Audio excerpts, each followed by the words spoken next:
बिल्लाहि मिनश्शैतानिर्रजीम बिस्मिल्लाहिर्रहमानिर्रहीम अल्हम्दुलिल्लाहि रब्बिल आलमीन अस्सलातु वस्सलामु अला अशरफी खलाइकी अजमईन रसूलुन नबियुल उम्मीयुल हाशमी सैयदना बिल क़ासिम मुहम्मद सल्लल्लाहु व आलिहि अल बहत तय्यबीन ताहिरीन हुदातिल मुहद्दिसीन अल मासूमीन वल मज़लूमीन व लानतुद दाइमतु अला अदाइद्दीन अजमईन अम्मा बाद फ़क़द क़ाल अल्लाह तआला अज़ा इस्मुहु फ़ी मुहक्कनी ख़िताबी व मुतक़नी ख़िताबी।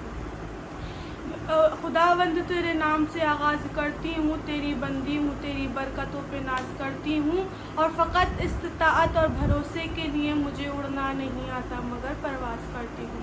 शुरू करती हूँ उस पाक परवरदिगार आलम के नाम से कि जो बड़ा मेहरबान और नहायत रहम करने वाला है। वो परवरदिगार आलम जो पत्थर में छुपे हुए कीड़े को भी रिज़्क़ अता कर रहा है और उसे भी रिज़्क़ अता कर रहा है जो उसे नहीं मांग रहा, और उसे भी रिज़्क़ अता कर रहा है जो उससे मांग रहा है। बाद हम जो सना खुदावंद हमारा तमाम दुरूद सलाम उस पाक मुक़द्दस हस्तियों के ऊपर कि जिनकी खातिर ये कायनात बनी, वो घराना मेरे हुसैन का है। कि सलाम दश्त बला को वो तूर आता है, हुसैन खाक पे चाहे तो नूर आता है। और खुदा से मिलना हो तुमने तो करबल आ जाओ, खुदा हुसैन से मिलने ज़रूर आता है। और सखी शब्बीर ने ये कर लिया था फैसला शौकत, खुदा के देश में एक मुनफरिद तौक़ीर अपनी हो। अली के लाल ने ये सोच कर मक्तल ख़रीदी है, खुदा मिलने को आए तो मेरी जागीर अपनी हो। बिस्मिल्लाहिर्रहमानिर्रहीम। अज़ीज़ान गिरामी, इब्तिदा इंसानियत से जितनी भी हक़ की ताकतें आईं, उन्होंने अपनी लड़ाई खुद शुरू की और ख़त्म अल्लाह ने की, सिवाय मौला हुसैन के। हज़रत इब्राहीम ने अपनी लड़ाई खुद शुरू की, ख़त्म अल्लाह ने की। हज़रत इब्राहीम ने अपनी लड़ाई खुद शुरू की, नमरूद के साथ टक्कर ली, उसे दरबार में जाकर ललकारा, 9 मील के इलाके में आग लगी है।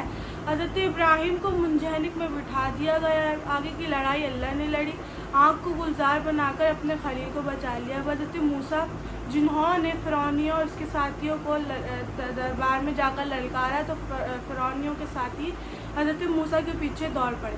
अब हज़रत मूसा के सामने दरियाए नील आ गया, कहा आप पीछे हट जाएं। लड़ाई हज़रत मूसा की थी, ख़त्म अल्लाह ने की। हज़रत मूसा को बाहर निकाला और फ़िरौन और उसके साथियों को गर्क कर दिया। अज़ल से लेकर अबद तक, सर से लेकर पाँव तक सबसे बड़े बादशाह का नाम है हुसैन इब्न अली। वो हुसैन जिसे खुदा कहता रहा हुसैन मैं आऊँ, मैं लड़ाई करूँ, लेकिन हुसैन की आवाज़ आती रही नहीं, मैं अपनी लड़ाई खुद लड़ूँगा। वो हुसैन है जो पूरी कायनात में सबसे बड़ी ताकत है। अज़ीज़ान गिरामी, जब रसूल को शहीद किया गया तो उनके कातिल छुप गए, इमाम हसन को शहीद किया गया तो उनके कातिल छुप गए, बीबी फातिमा को शहीद किया गया तो उनके कातिल छुप गए, इमाम अली को शहीद किया गया तो उनके कातिल छुप गए। इमाम हुसैन ने अपने कातिल को ऐसा बेनकाब किया है कि आज भी उनके कातिल का नाम गाली बनकर रह गया है। अगर आज भी किसी काफिर को यजीद कह दूं तो उसे भी गुस्सा आ जाता है। अज़ीज़ान गिरामी, इमाम हुसैन कायनात की वो ताकत है। अगर मैं जलसा मुनक्किद करूं और उसमें महफिल कुरान रखूं तो उसमें कुरान का ही जिक्र होगा और कोई जिक्र नहीं होगा। अगर मैं ज़िक्र मुस्तफ़ा रखूं तो उसमें ज़िक्र मुस्तफ़ा ही होगा और कोई जिक्र नहीं होगा। अगर मैं ज़िक्र हज़रत मोहम्मद रखूं तो उसमें हज़रत मोहम्मद मुस्तफ़ा का ही जिक्र होगा और कोई जिक्र नहीं होगा। भाई मजलिस हुसैन की और ज़िक्र रसूल खुदा का, मजलिस हुसैन की और ज़िक्र जनाब अली अकबर का, मजलिस हुसैन की और ज़िक्र जनाब अली असगर का, मजलिस हुसैन की और ज़िक्र मौला अब्बास का, मजलिस हुसैन की और ज़िक्र इमाम अली नकी का, मजलिस हुसैन की और ज़िक्र बीबी फातिमा का, मजलिस हुसैन की और ज़िक्र मौला अली अकबर का, मजलिस हुसैन की और ज़िक्र नकी तकी अस्करी का। कल मोहम्मद वाले मोहम्मद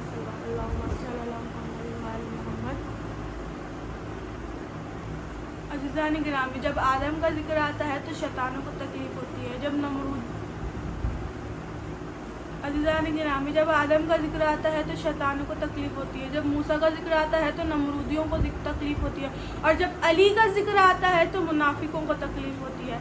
कहते हैं भाई आप मातम क्यों करते हैं? मैं कहूँगी मातम करने वाले से नहीं पूछा जाता कि आप मातम क्यों करते हैं, बल्कि जो मातम ना करे उससे पूछो कि तुम मातम क्यों नहीं करते। नमाज़ पढ़ने वाले से नहीं पूछा जाता कि तुम नमाज़ क्यों पढ़ते हो, रोज़ा रखने वाले से नहीं पूछा जाता कि तुम रोज़ा क्यों रखते हो, कुरान पढ़ने वाले से नहीं पूछा जाता कि तुम क्यों कुरान पढ़ते हो, बल्कि जो इबादत ना करे उससे पूछो कि तुम इबादत क्यों करते हो, इबादत क्यों नहीं करते हो। फिर कहते हैं भाई रोते क्यों हैं? भाई मैं कहूँगी जब मारने वाले ही शिया थे तो ہم مولا حسین کے قاتلوں پر لعنت بھیجتے ہیں اور پھر شکلیں دیکھیں کہ کیا فرماتے ہیں کہ ہم تو شبیر کے قاتل کو برا کہتے ہیں، رنگ کیوں آپ کے چہرے کا اڑا جاتا ہے۔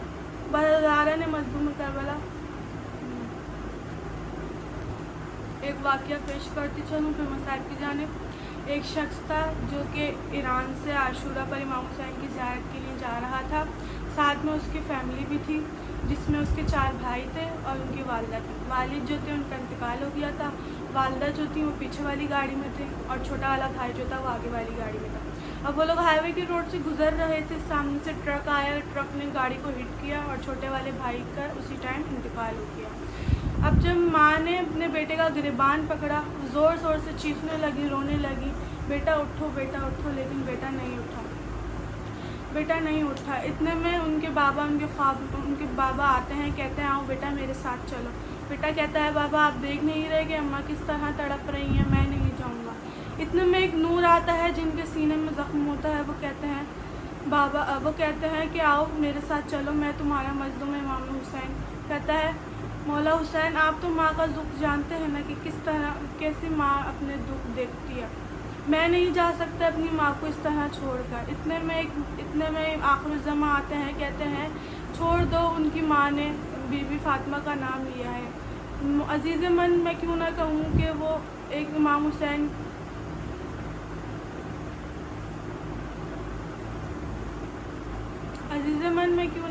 وہ وقت قیامت کے لمحے سے کم نہیں ہے کہ ایک ماں اپنے بیٹے کو پکار رہی ہے۔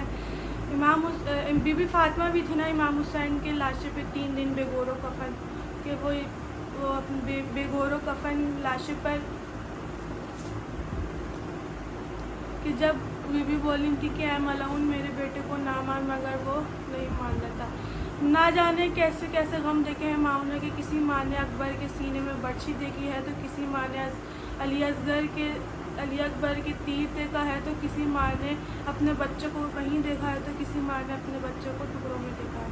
برادران مظلوم کربلا آپ سب کی رحمتوں کو تمام کیا۔ میں آج پہلی محرم زندے پیغمبر کا مدینے سے سفر ہے، سادات کی بس کے اجڑنے کی خبر ہے، درپیش ہے وہ غم کے جہاں زیر و زبر ہے، الچاک گریباں ہے صبا خاک وصل ہے۔ برادران مظلوم کربلا، وہ جو حسین و منی وانا من الحسین ہے، آج مدینہ چھوڑ آئے ہیں۔ اب انہیں پتہ ہے نا کہ اب وہ مدینہ واپس نہیں آئیں گے، اس لیے بار بار نانا کی لحد پر جاتے ہیں، اپنا رخسار قبر پر رکھتے ہیں اور اتنا گریہ کرتے ہیں کہ مولا بے ہوش ہو جاتے ہیں۔ کیا دیکھتے ہیں، خواب میں نانا آئے ہیں، کہتے ہیں حسین مدینہ چھوڑ کر جانے میں ہی خدا کی رضا ہے۔ اور جب مولا واپس آتے ہیں، سب کو بلاتے ہیں، نام کی فہرست تیار کرواتے ہیں۔ نام کی فہرست تیار ہوتی ہے تو مولا غازی پوچھتے ہیں آقا اکبر کا جانا صحیح ہے، قاسم کا جانا صحیح ہے، مگر یہ عالیہ کا جانا، بچوں کا جانا ضروری ہے کیا؟ مولا فرماتے ہیں عباس اسی میں ہی خدا کی مصلحت ہے، وہ چاہتے ہیں کہ ہم خدا کی راہ میں قربان ہو جائیں، مسیح بنائے جائیں۔ میں نہیں جانتی کس طرح مولا مدینہ چھوڑ کر گئے ہوں گے۔ آپ سب نے مولا کی رخصت سنی ہے نا کہ کس طرح مولا 40 در کو دستک دے کر کہہ رہے تھے حسین مدینہ چھوڑ رہا ہے، حسین مدینہ چھوڑ رہا ہے، مگر کوئی نہ آیا۔ نہ جانے کس طرح رخصت لی ہے میرے مولا نے۔ برادران مظلوم کربلا، ایک یہ وقت ہے، ایک وہ وقت ہوگا کہ جب ہوں گی تو لاشیں پڑی ہوں گی، دامن میں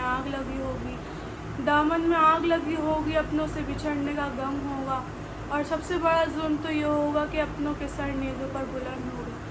نہ جانے ابھی تو یہ سوار شروع ہوئی ہے، ابھی تو نہ جانے کتنی سواری دیکھنی ہے میرے مولا کو۔